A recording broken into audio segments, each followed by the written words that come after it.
Hi, everybody.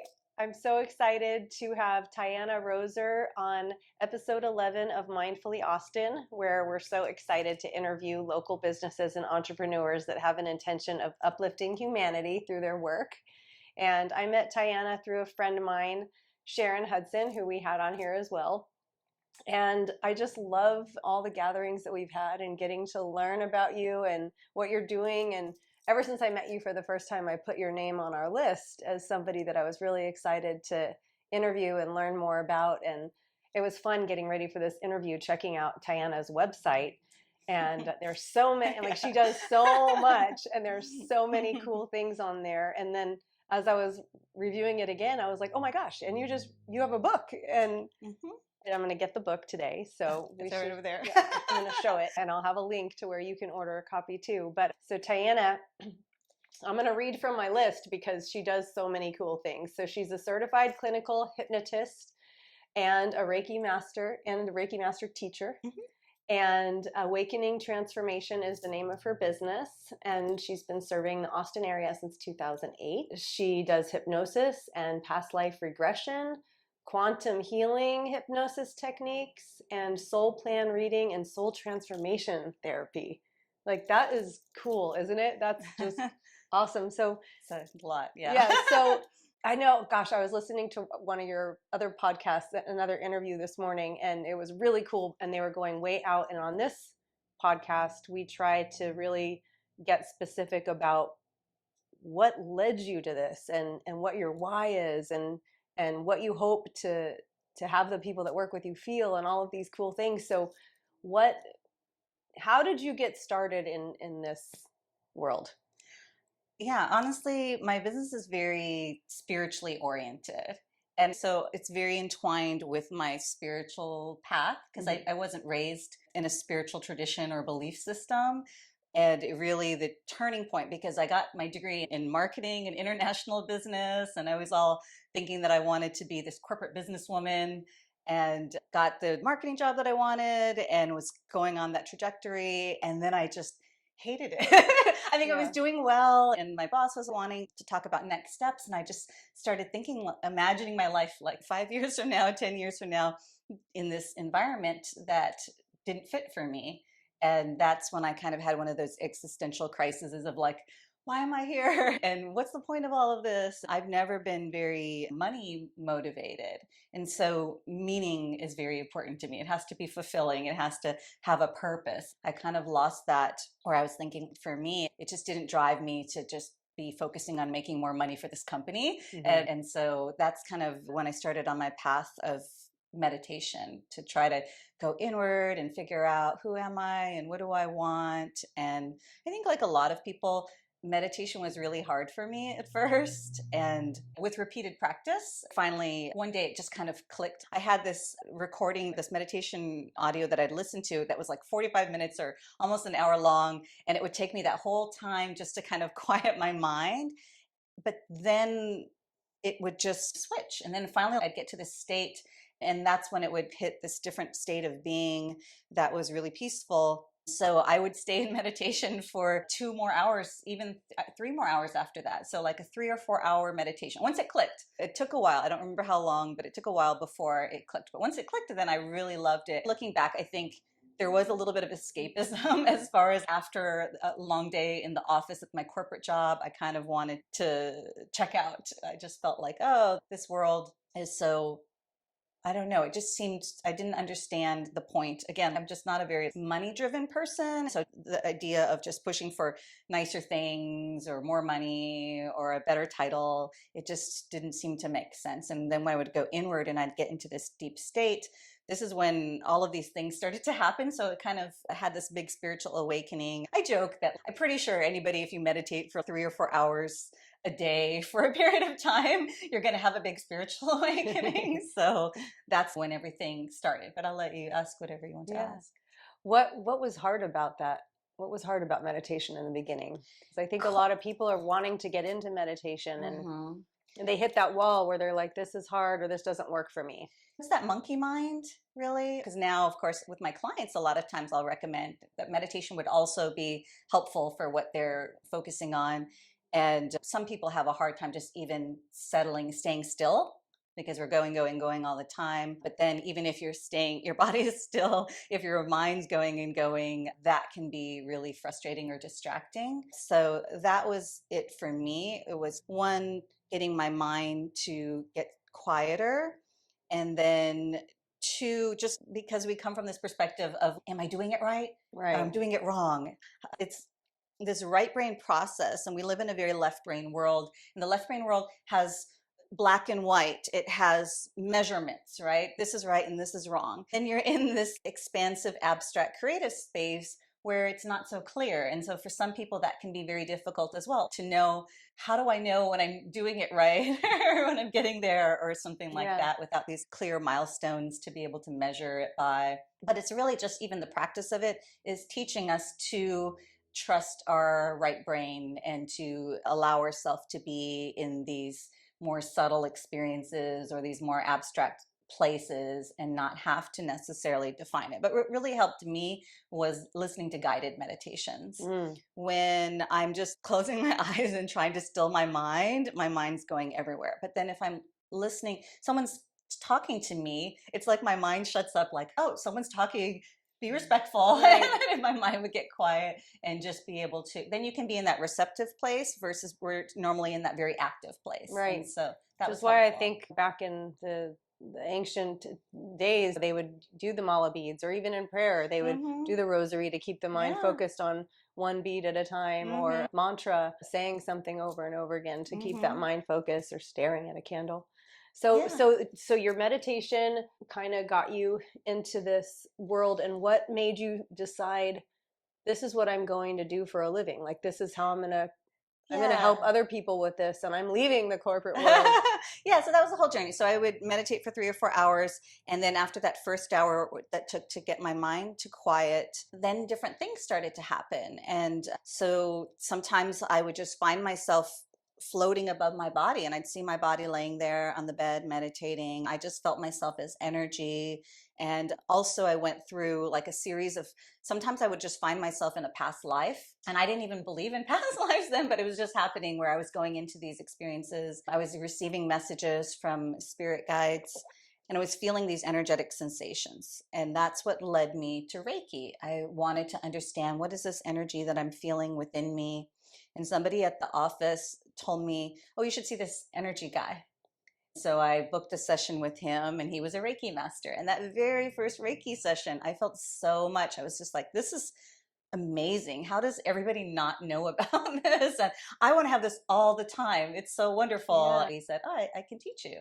So that's how I started on my Reiki journey. It was very shortly after I started meditating, I started learning Reiki and working with Reiki. I really do think that those two things, meditation and Reiki, totally transformed my life, because it took me from, I have a very strong doing energy. I always, even now, which I feel like I'm much more balanced now, but still I have a lot of energy and motivation towards the things that matter to me. Not really towards like doing my taxes or things like that, but like the things that matter to me. I have a million ideas, and I always have a lot of projects and things like that. But anyway, so with meditation and with Reiki, all of these inner shifts were opening up. This whole world that I didn't know existed before opened up. And it had gotten where I was started working in the corporate world, it felt, everything just felt really flat and empty. And like I said, the world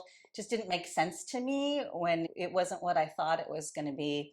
I sometimes compare this to The Wizard of Oz. Like the beginning of the movie, it's in black and white, and it's in Kansas, and it feels very dreary. And then boom, they go to Oz, and there's color, and then everybody's singing and dancing. And that was sort of what this whole spiritual opening was like. Everything felt very flat and black and white. Then this whole other world opened up within me, and it was colorful, and there was so much to explore and magical. And so I started like reading all these books, and just this, so much opened up to me, and the world became very vibrant and alive, the inner world that I wanted to explore. You know what is so cool, and I just have to touch on this before this goes away, is, and we talk about this a lot, is I like to call them breadcrumbs, but you know, wow, you had a calling to go to school and to become an executive in marketing and, have the corporate job. So you followed that calling. And because you followed that calling, that wasn't the right place for you, but you followed the calling. And because you followed that, you felt burnt out and tired. And that led you to start meditating. And then what led you to start meditating was noticing your own energy because of the marketing job. And then because you went in and shared with your coworker that you're starting to do this, then someone recommended, oh, you should see the energy guy. And then you saw the energy guy, and all of a sudden you're in the Wizard of Oz and your whole world opened up. And so I just love looking back on those moments in time that when one thing leads to the other because you followed a path, whether it was the right path or the wrong path, it was the right path at the time because it got you to where you are. It got you started. So where Yeah. would, if you didn't follow the marketing, would you have found the Reiki guy? And it's You like, oh, know, I interesting. believe I would have, because I really don't believe that there's a wrong path. And because I Mm-hmm. guide people into past lives and we go into these other experiences and we see a whole lifetime, and then we process, we do a life review and we look at what did you learn, what qualities did you develop within yourself, and then what can you take from that experience to apply to this life. And sometimes people are like, that was a total wasted life. They regretted whatever their choices. And I always feel like, well, it wasn't a waste though, right? You had to go down that path to see where it took you. Mm. And then you realize, oh, that doesn't fulfill me and that's not what I want moving forward. That's meaningful. That's life. Life is an experience, learning through trial and error. If we could, there's a reason why we come into incarnation and we forget everything that we know as spirit. We're meant to experience it through trial and error. And so there's an easier, more joyful path, and there's a more difficult, more painful path, but either path is going to take us there. So from our Mm. soul's perspective, it's fine either way, because the soul knows that any pain or discomfort or suffering we experience here on the physical realm, it's not part of who we are eternally. And that just like this body is temporary, and then I'm going to release the body, but I'm going to continue on. Whatever our experiences are, whatever our pain and difficulties are, they're temporary. And then I can just mine the gifts from that, which is whatever I learned, whatever the awareness is. And so there really isn't a wrong path. But like I said, the more awareness that we have, we can make choices where it can flow better and we can enjoy it more versus doing the difficult path. Yeah, that's so cool. So Reiki, it led you to the Wizard of Oz. So yes, I was having this Wizard of Oz experience where I was just like, so like, wow, it's so magical. All these cool things, like I said, Yeah. spirit guides and past lives and different frequencies of energy. And it was so exciting. And I started to feel guilty about receiving this. So I had a job where my boss was in Dallas and I'm living in Hawaii, and they had set me up with a home office. Mm-hmm. As long as I got my work done, nobody knows the difference in how many hours I'm spending meditation. They were all telling me, oh, you're doing a great job, but I felt so guilty because my heart wasn't in it. And so even though I'm getting everything that needs to get done, it was this feeling of, as I've gone on my spiritual path, like I can't be inauthentic. Mm-hmm. Like everything, I'm here just to be the authentic expression of who I am in the world. And I can't not be that, or else I'm betraying myself in a way. So I've really felt this pressure. I have to quit this job. I don't know what's next. And yeah, I did. I was pretty young still, so it's easier to make those kinds of crazy Yeah. choices, but like quit a very good salary paying job, move with my boyfriend at that time from Hawaii to Boston. People are like, why did you move to Boston? People always tell me I have that backwards, right? Yeah. Because you move to Hawaii to have your spiritual awakening. You don't move to Boston. But in the corporate job, they had sent me on some business trips to Boston, and I liked just how different. I wanted something different. I wanted to be away from everyone that knew me in a certain way, where I could like explore and figure out who I am and have the freedom of that, right? Without anybody around who knew me. Yeah, and it just seemed different. It's as far away from Hawaii as you can get while still being in the United States practically, right? So I moved to Boston without a plan, but just really wanting to have time freedom, because in the corporate job, there was just always, and then of course, like I said, I worked from home. So if you work from home, there can be sort of this feeling that you're always in the work because it's right there. There's your computer. Even though you're trying to do something else, it's still, that energy is still there. And so the idea of, I'm just going to work an hourly job where when I leave the work, there's nothing hanging over my head, something with low responsibility. But what I really wanted was time freedom, because I wanted to read all these books and meditate more and practice my Reiki. But I really was a bit naive as far as like not understanding how expensive Boston is and how hard it is to find a place to live and so forth, how competitive that market is. Anyway, I got this job working in the cafe for minimum wage. I went from this nice cushy salary job to working minimum wage. Wow. Couldn't find, because you have to like 3 months in advance look for a place. I ended up having this little basement apartment that was so small and really dreary and depressing, because only the window you could just see out was like people's feet walking by. So imagine coming from Hawaii, which is like, go out and you can smell the flowers and everything is colorful and you can see the ocean practically from anywhere you are, to now being in this like concrete brick jungle where you just see people's feet. But actually it was perfect for what I needed at the time. So I was just barely making enough to cover rent and food and my subway pass. That was pretty much all I could afford. I can't really go out and do anything, but it was perfect time to go inward. And then the winters were so cold there, and going from Hawaii that doesn't have any winter. And so it was time to go inward. I jokingly call those years kind of my monk-like. A couple of years where I lived there, pretty much it was just about having a lot of time to spend further going into all of these spiritual exploration. So that happened for a while. Yeah, there's so much there's so much to the journey. But so what was your first, like, what was your first client? Who was your first client? Not who, but like, what was the first experience as helping other people? Did you think like, I want to help other people discover their gifts, or I want to help heal, or what came first? So just at the very beginning of this, once this whole other world opened up, there was like, oh, how do other people not know about this? And so I definitely wanted to let other people know about this.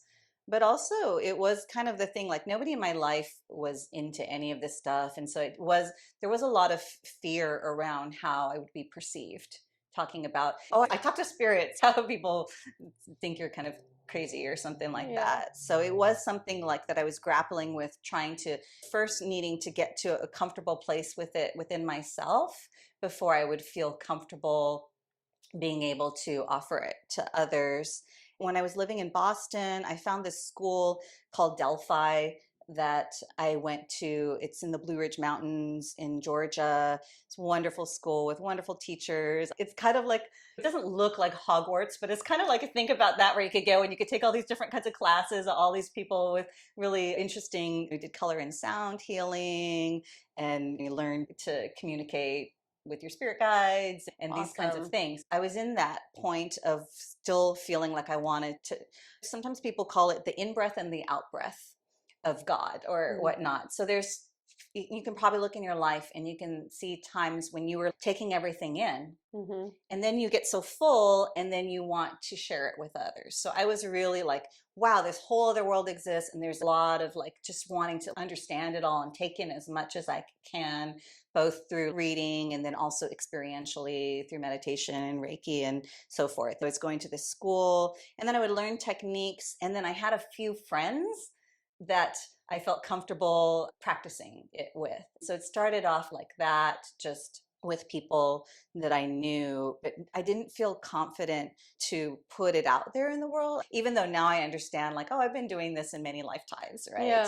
And it used to actually, well before I had this big spiritual awakening, I was, like a lot of people, maybe curious where I would go and get a psychic. I remember when I lived in Hawaii, when I went to college, go to a psychic and get a psychic reading. And they would always tell me, you have these things, you have these things. And I'm like, oh yeah, then why can't I? I get really frustrated. They're saying, oh, you have these answers. And I'm like, no, I don't. That's why I'm coming to you. And in fact, really frustrated. And I see now, oh yes, you have to open to your own higher consciousness before you can know what's already there. There's so much there beyond just our personality level, but only if we do practices that help us to access that. So it was a journey for a while there. Finally, anyway, my boyfriend and the one that came with me from Hawaii to Boston, we ended our relationship.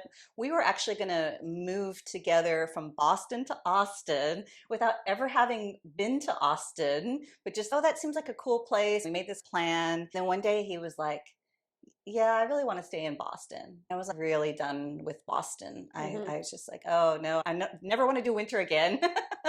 So we decided And then Austin gives you winter. I mean, not like Boston. I Yeah. really don't think the Austin Yeah. winter is bad at Yeah. all, even It's though a we have week these here and crazy, there. yeah, Yeah. it's really not that bad. So we were splitting up, and we'd already been going in different directions anyway over the years that we had been together. But I realized, oh, I don't know anyone in Austin. I don't have any job set up. And so it didn't make sense to move to Austin by myself. Seattle was where my brother and my sister-in-law live, and this is before they had kids. And they were like, oh, you can come. We have extra room in our house. You can come live here. My best friend lived in Seattle, and she was working for a startup, and she was like, you can be my assistant. I was okay. So I moved to Seattle. And then when I lived in Seattle, I started going to a yoga center that was near where I was living. That started me on this whole other path. I eventually got trained with them. I mean, there's like a whole backstory to that, but I don't feel like we have time for that. But anyway, through that organization, so I started working for them, and they had a center in Katy, Texas that they wanted me to run. Wow. I moved from Seattle to Katy, Texas. Here I ended up coming to Texas in a different way than I thought. I started to run their center. It's a Korean yoga organization, and they had a unique type of classes. I taught the classes. They had energy healing sessions, so I did energy healing sessions, and eventually they had certain workshops, and I'm leading the workshops and things like that. So that would be the official way that I started to offer it out into the community within this structure of someone else's organization. Well, over time, I realized their organization was really messed up. But I do feel like while I was there, because they were always really about the vision and about letting go of our personal self and focusing on the bigger vision and how we want to help create enlightenment on the planet and create more peace with people and more health. I think before I already had the tools, but I didn't believe in myself. And then when I was working for someone else, and focusing on this greater thing beyond me, it helped me to overcome my own little things. And it got to a point where I realized I could do this on my own and in alignment with my values, because I don't believe in this organization. That really helped me to then be able to walk away and realize, oh yeah, I already know how to manage a center and to do the marketing for that and to help people and to do the healing sessions or to lead a workshop or anything like this. I have those qualities. So That's so neat. Now, when somebody, do people find you by referral, or do people find you online? Or, yes and yes. Okay. And so when people come to you, do you have a consultation where you help them decide what to do with you?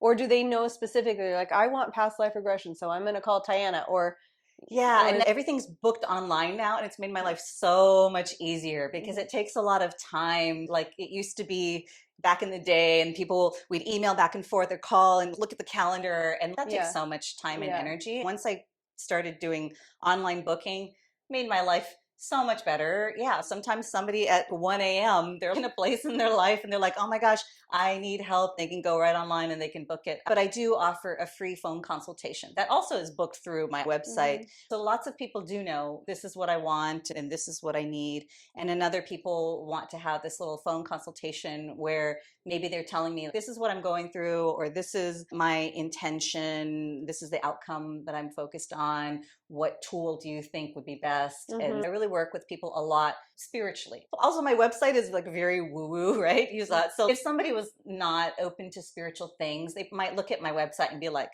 higher self, what is she talking about? And maybe I'm not the right fit for them. I really love being able to, from the perspective of us as spiritual beings, because there's so much more tools available to us beyond just working with our mind and our emotions and our body. Mostly those are the people that I'm working with. A couple of years ago, I bundled. I did a program for people who are on a spiritual path that includes several of the things that I do, that allows them to kind of take them from this first step, which is the soul plan reading, which is a map for this lifetime. What are the challenges and the talents and the goals that I came in on a worldly level to focus on? What are the same for the spiritual, and what is my soul destiny? What is the energy I came into embody? So we start off with this kind of roadmap, looking at what did you come in this lifetime to focus on? What are your gifts? What are the pain points that you came to learn through?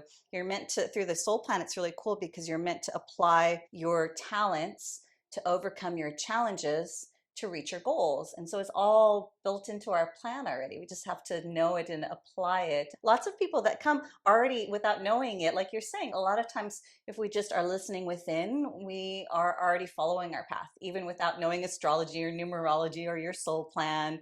But then a lot of times it really helps people, maybe whatever your biggest, maybe relationships are your biggest challenge, and then you realize, oh, that's what I came in to work on. Then you don't feel like, what's wrong with me? Why is everybody else able to have these healthy relationships? Right. And that never works out for me. To realize, oh, that's the lesson plan for this life, I think is really Love that validating. lesson Yeah. plan. Yeah. So we start off with that, and then we have hypnosis sessions depending on what's come up for them that they want to work on. And we have a energy healing, and then we finish with either a past life regression or a quantum healing hypnosis technique, so people can see the bigger picture of who they are spiritually. Tell me about the quantum healing technique. Yeah, we can just call it QHHT. It's easier, right? But yeah, tell me about Yeah, that. so that's interesting. I moved here in 2008, and I was offering hypnosis and past life regression, which I got trained in the hypnotherapy school in California that I went to. Then after 2 years of practice, you can get certified in Life Between Lives, which was actually the main reason why I ever even became a hypnotist or hypnotherapist. Depending on where I'm practicing, I can use one of those words or the other words. Anyway, so in 2010, I got certified for Life Between Lives. And I was doing these practices, and clients started to come in to me and talk about this woman, Dolores Cannon. I'd never heard of her, and I really am not much of a YouTuber, but people kept saying, oh, her YouTube videos. And when they were talking about her, I don't know, I just assumed that she was going to be young because she was on YouTube, and it was young people that kept talking about her. Then I finally was like, oh, I need to see who this Dolores Cannon person is that people are talking about. Yeah, she was this like quirky older woman. She was really interesting. And she talks about the 3 waves of volunteers and the spirit. She has a whole bunch of books. And honestly, she keeps coming up for me. Yeah. It's so funny. She's passed now, but she has a whole bunch of books, and her daughters carry on her work. And luckily, this was when she was still alive. And so I read that one book about the 3 waves of the volunteers, and she talked about, oh, she has this special technique that she uses. And I thought, I want to get trained in that. I want to see what that's about. In 2012, the training was in LA. I got to have the training with her. She was still alive back then. So I got this training for QHHT in 2012. It is a spiritual regression session. I offer it as 3.5 hours. Different practitioners might offer it a different length of time. But it's got kind of a little bit of everything, because any of my sessions will do, also to answer your question too before about, we'll do an intake at the beginning of the session where we talk more and understand the background of whatever this person's focus and intention is, and the background of maybe whatever issues they're working through. And then the rest of the QHHT, it's all in hypnosis, it's regression. The first part is past life regression, where we will go into different points of a past life. The soul's going to choose where we go. So I like to tell my clients, because sometimes people will be a little nervous. They're like, what if I don't know what I'm going to experience? I don't know what I'm going to see or experience. And I'm like, I don't know what you're going to experience either. I'm walking in blindly just like you, except that I have so much experience with this process, and I trust the process, and I know your soul's in charge, and I trust your soul. So even I don't know what we're going to encounter either, but I know that it's always going to be for your highest good. I know there's a reason why whatever comes up comes up. So if you can trust that your soul is guiding this session and knows what you need and loves you and wants your highest good, I'm just focused on your highest good, and all of us come together. Of course, your highest good is going to happen. How is that going to look? I don't know, but I know it's going to happen because we all align with that. So first we do go in and out of several points of a past life. And what I was mentioning before, we review the life, and that's very valuable to understand. There's a reason why your soul brought up out of the many, many lifetimes that you've lived that particular past life. And it's going to help you in your life right now. It's not just for curiosity's sake. I think sometimes people's misconception about past life regression is that it's just for people's ego or for their glamour, right? But I've never had anybody who was Marilyn Monroe or Elvis or anything.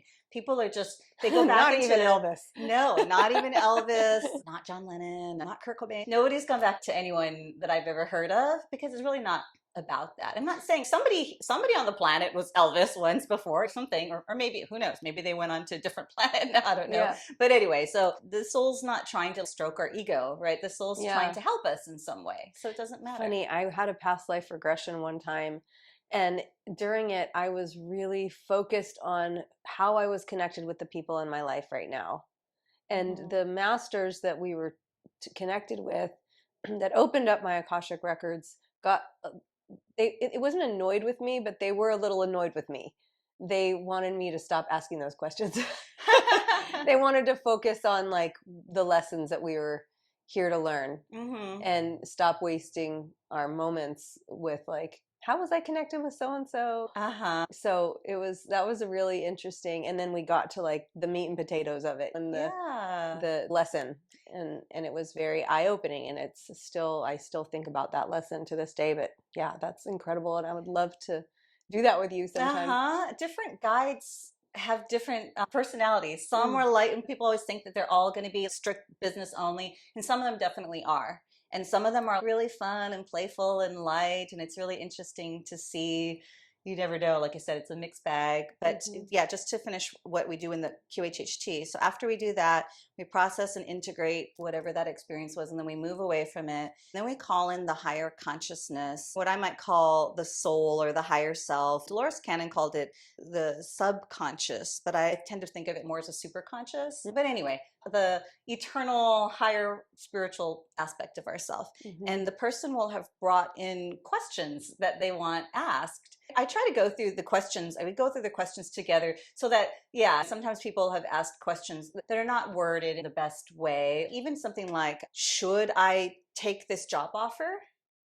Anytime there's a should question, it's because, like I said before, there's no wrong path. From the spirit's perspective, if you want, right? So what are you really asking? Will this job fulfill me, or would this job help me more towards my financial goals? So I help people my to growth and evolution. Exactly. I try to, whenever somebody has a should, it's like they're wanting spirit to give them permission or give them an answer, and spirit doesn't really like to do that. And spirit wants us to learn and learn how on our own. And that's what I really like about all the things that I offered. Like you said, there's a lot of things that I offer, but really the intention going back, and this is what the name of my business was, intentional, awakening transformation. I want to just awaken something with it. I'm not saying like I'm healing you. That shift, that transformation can occur within you. I want to facilitate or be a part of awakening that. Really, everything that I offer is for empowerment of my client. That's what I'm all about, is empowerment. I don't want anyone to depend on me. They shouldn't, I said that word. I don't really want clients to continually be seeing me for a few years, because hopefully you will have the tools and the resources that you need after a lot less than that. Some people can get everything they need in one session, which is amazing, or one session for now, and maybe they come back 2 years later for something, or maybe they see me for a period of time, and then I don't like that model where I have all the answers, or I have the healing ability and you come to me and you're dependent on me. That feels yucky to me on both sides. You have everything that you need. Let's get you connected to that, and then you can be this empowered person, and then you can share that with other people. That's the model that I come from. That is so awesome, Tianna, because I love, like, I had the stuff that you did so I could look at, and I do have scrolled up the questions. I never look at them. We write the questions and I never look at them, but I know one of the questions on there is, what is your why? And you just answered it. which is so cool. That awakening transformation in others. That's Yeah, and I incredible. really Is there, wanted, it's a good umbrella for what I do because I know also, like I said, I just have a very strong, I'm constantly learning and growing and evolving. That's just part of my nature. I knew I didn't want to, and in business school, I remember this, you'd have case studies of like Blockbuster Video, Kentucky Fried Chicken, right? They create these names that put them in a box and then video goes away, or they want to do more than chicken and they yeah. have to rebrand KFC or Blockbuster or whatever, right? So I very much thought about that when I created the name of my business, knowing that the tools might change and I might add more things or I might let go of things. But what is the broader or the deeper intention behind what I do? And then that can be the umbrella for anything that I offer. So, And if you are awakening transformation in somebody, then it's a domino effect and they're turning mm-hmm, around and helping others yeah. or uplifting humanity in Mm-hmm. their own way because they feel more aligned with their higher self and more inspired and connected. It's just Yes. awesome. That's why I love teaching. I've been teaching Reiki for many, many years. I've taught a lot of people Reiki. And now, starting this year, teaching past life regression. That's a new Mm. thing. So I just love, and then the soul plan system, I got trained to teach that. I haven't put that out as offering yet, but sometime this year, I'm also going to teach people how they can do soul plan. I love, love, love teaching because, like you said, it's kind of like lights the domino effect I get, but then I think of like dominoes, things are like Falling, falling down. So like instead, I was crashing. thinking of like lighting a candle, and then that candle lights another candle, and I Yeah, like this idea of all these candles lighting instead of all these dominoes falling. But yeah, yeah, I get it. yeah, It's the I hear same you. thing. I like to be really particular with words too, so that's a good one to note. And so, well, you kind of touched on this too, but let's talk about your book for a minute and then we'll get to that question because I think that what I like to always know is what do you hope people will feel when working with you? And you kind of just Uh-huh. answered that, but not only working with you, but it can they can feel like they're working with you almost by reading your book. Or they can, do you Mm-hmm. do online sessions as well for Mm-hmm. people that don't? Okay, so they can read your book and then they can book a session with you online or in person in this Mm-hmm. beautiful office. So what led you to write the book? Yeah, that's a funny story. I had been told many, many, many years from many different intuitives, and my own guide had told me that in this lifetime I meant to write books. And I've tried a number of times to write a book. In fact, gosh, what year was that?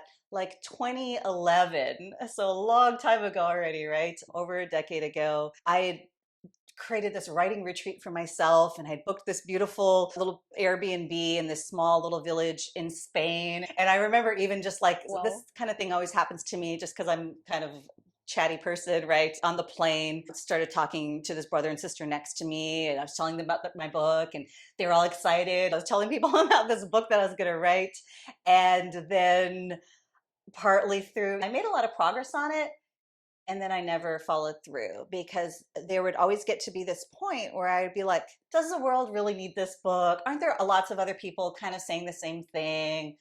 Who am I to write this book hmm when all these other people have said something about that? And I would just kind of give up. So there'd been rounds of that over many years. Then in 2020, was it 2020? Anyway, I don't remember exactly. I'd had some different little health things.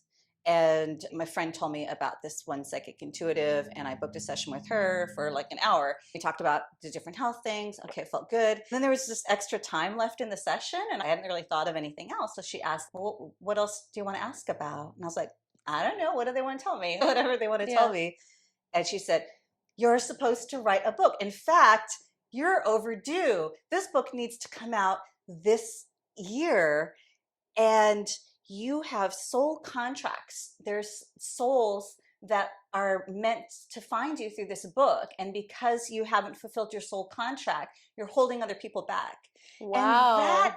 totally shifted it, right? Because I had always stopped because it was all about me, right? Like, oh, who am I? I'm not Limiting good enough, blah, beliefs. blah, blah, hmm blah. When I started to realize, oh gosh, I'm holding other people back and I'm not fulfilling what I had agreed to as soul contracts, And then I'm just focused on them. And the other thing that held me back, that often holds people back when they're writing, is wanting it to be this masterpiece. You just keep adding more things and you put more things and you're like, oh, maybe I should put that thing. It's just a never ending process. Instead, she told me it doesn't have to be a very long book. You just introduce people to some of the key tools that help people, and they can go explore it on their own more if they want, or they can come to you, and it can be like 100 pages or so. That just really freed me as well. That really helped me to be able to just edit out and not feel like each thing that I introduced that I had to explain the whole thing. I really focused on, there are certain things over and over again when people come to me, and when we talk about this phone consultation,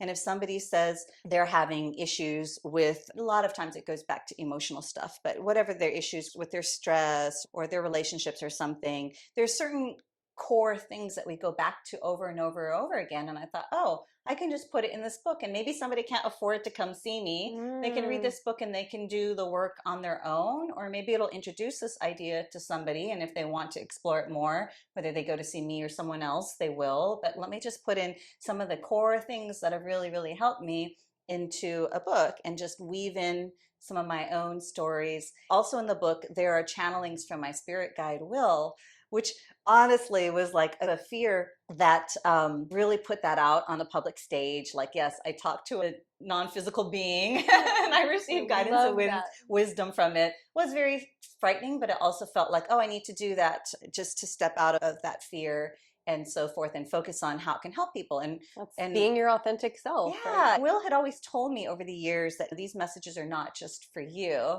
I have all these journals and I would write down these messages. It was really just bringing that all together.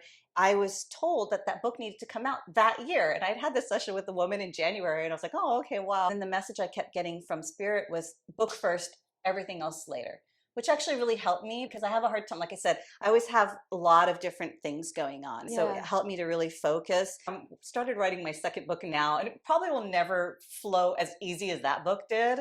But that book just came out so easily and flowed so well. But it gave me the confidence now that I could write other books. And I have several books in my mind of what I want to put out, but it is hard because now I have even more things that I'm doing too, because I have the podcast and all these other things. I mean, I guess I had the podcast back then, but just there's a lot of things. I think the stage that I'm in now is learning how to be able to juggle a number of things and stay focused versus, yes, I know how to put one thing in front of everything else and take it to completion, but can I work on several things and make slow, steady progress? Because I'm somebody that likes to like put it out there. Maybe you just need that other. It seems like you went into that high gear when you got the clarity about what exactly the focus of that book should be. And so maybe you just will get that clarity again with book number 2. And then once you have that laser focus and you're given a timeline.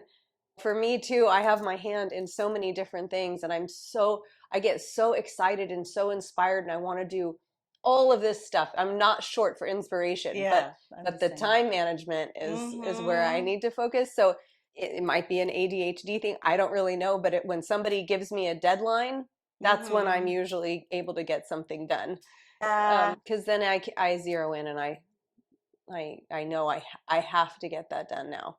Right. That's a huge challenge for me. We could talk about that in my session. Let's talk about time management. Yeah, time. I know time management is not as sexy as talking about the spirit realm for sure, but very needed. I think that's an important point too, because sometimes people will come and want to have these spiritual experiences, almost like an escape from the requirements and the difficult things. Like I said, I still have to do my taxes and these kinds of things. And really, it's important to find that balance point.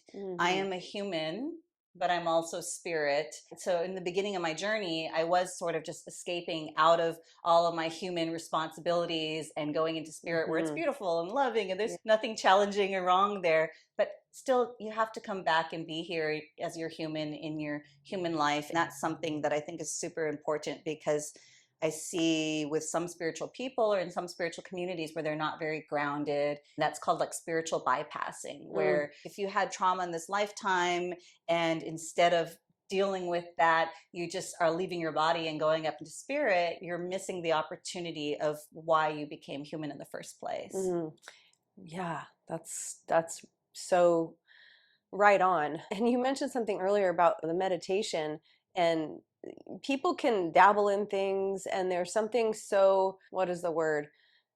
Like, we need to have something tangible because we're here on earth. We are human physical beings. And so when we can do something that is consistent, like a daily consistent meditation practice, then instead of just thinking about something and intellectualizing something, then we're able to fully embody it. And it sounds like when you went through that process, you were able to fully embody the spiritual experience here on earth, and then bring it down and funnel it through your physical body so that you can make an impact and a change for those around you using your spiritual skills. But you found this great way to balance, to bring spirit into the embodiment of your physical form. It is a lifelong journey of practice of that, because I have found when I'm the client in regression that I've had many lifetimes of not being very grounded and embodied, or being, if you think about it, maybe in other cultures and other lifetimes, you could just go off into the monastery or off in the mountains and you could meditate and be totally away from society and have your spiritual journey. I've had lifetimes like that. It's like, how can I integrate it and find the balance between both? I think that's the times that we're living in right now, because those other lifetimes, and I was a man in a lot of those lifetimes, that's the masculine path, is the upward facing triangle of raising matter up into spirit. And then the feminine path embodiment, which you're talking about, is the downward facing triangle, spirit coming into matter. And because we're both, doesn't matter if I'm in a female body or in a male body, actually we're spirit, we're both yin and yang. But because the world has been predominantly yang valuing more of the masculine principles, even now there's a lot of spiritual communities that are all focused on this ascending or transcending, but we need to do both. If we don't fully embody, otherwise it becomes spiritual bypassing if we are just trying to transcend. And so I realized that even the first part of my spiritual journey in this lifetime, I was not embodying enough. Still, I am somebody, my friends just think this is hilarious, but I'm super squeamish. I'm that person that I haven't really fainted, but if I have to get my blood drawn, I will feel faint. I'm the person that they have to lay down and give juice to. Yeah. I'm the person that's like, don't talk about your surgery.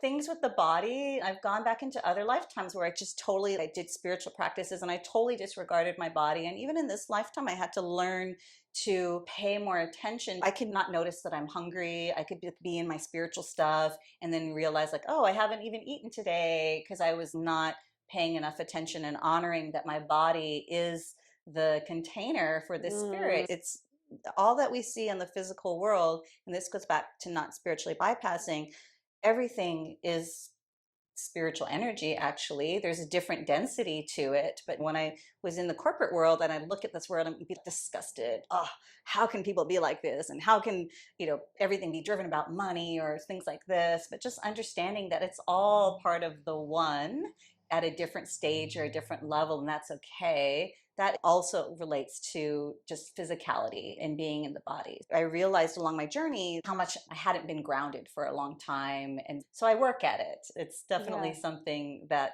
yes, part of me would just like to be floating in the stars in the cosmos, talking to my spirit guides. But no, I need to bring that in. I think that, yeah, people sometimes are surprised. They're like, oh, you're really normal. Like when they think of, oh, you're going to guide me into all of these woo-woo things, they're kind of wondering if I'm going to be really weird. But they're like, oh, you're a really normal person. Yeah. I'm like, thank you. Yeah, I take that as a compliment. I'm pretty normal. Wow, Tianna, I feel like we are literally just scratching the surface here.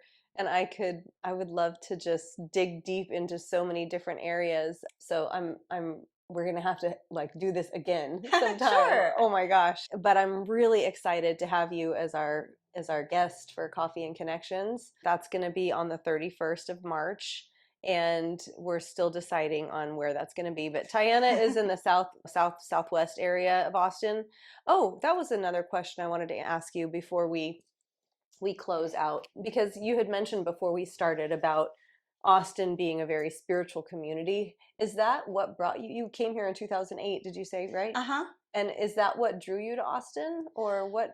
It's so strange. I think I was meant to be here because when I lived in Boston, I was going to move to Austin without ever having been here. And then it didn't happen that way, but I still ended up coming to Austin. So I really Yeah. do feel, and this, it goes to a bigger principle where people think that you only get one shot at things.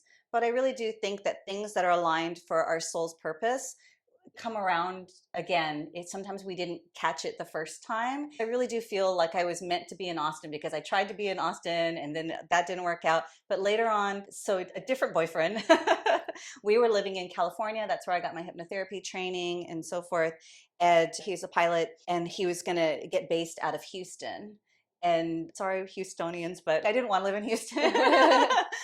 So we decided to move to Austin because he could just commute, right? Because I'd always kind of felt something about Austin. And yeah, I'd actually moved around to a bunch of places, and this was the first place that I really rooted myself and felt at home. So yeah, there's also like in astrology, astrocartology, so forth, like so different souls might find alignment in different places. And I really feel that for my soul, Austin and I are very aligned. And I think lots of other people too feel that same thing because there's an energy here.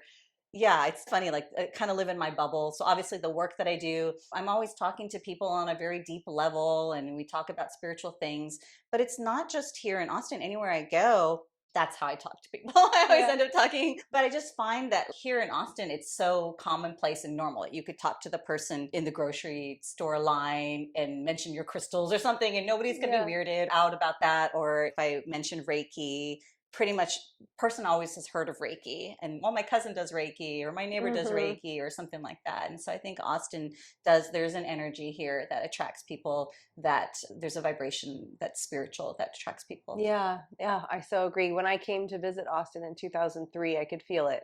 And then we moved in 2005 and we're literally on like crystal limestone. So there's like crystals in the earth and I could feel it. I remember, this is so funny and woo woo for those that are not woo woo at all, but I remember hugging a tree down by Town Lake or Lady Bird Lake now, but back then it was Town Lake and I was like, I don't want to go home. I can't. I was living in the concrete jungle of Los Angeles at the time. And I just didn't want to go home. And so I also left friends, family, connections, everything to come to this foreign land where I knew no one. My husband and I, Texas. Yeah, it was for me. So I've been a West Coast girl my whole life. So, but I love this. I'm so excited for our conversation that we'll get to have on the 31st and having so many people get to meet you and just have conversation with you. And I would love to book a session with you. I'm so excited about that and just really thrilled that you were able to share just a little bit about yourself. I know there's like worlds more we could talk about. Like I loved listening to the other podcast you had on your webpage today. And then what is the podcast called? So the podcast that I host with my friend Tim is called Beyond the Illusion. Beyond the Illusion. And we have different guests on that do different types of spiritual things. And yeah, I get to have all these conversations all the time. Yeah, so it's really so fun. much fun. I love it. So thank you so much. Thank you. And I'll have Tianna's information, her book, links to where you could buy it, her website, social media links, and all of that stuff in the description. And it was so great having you guys. Please like this video and share with your friends, and we hope to see you soon.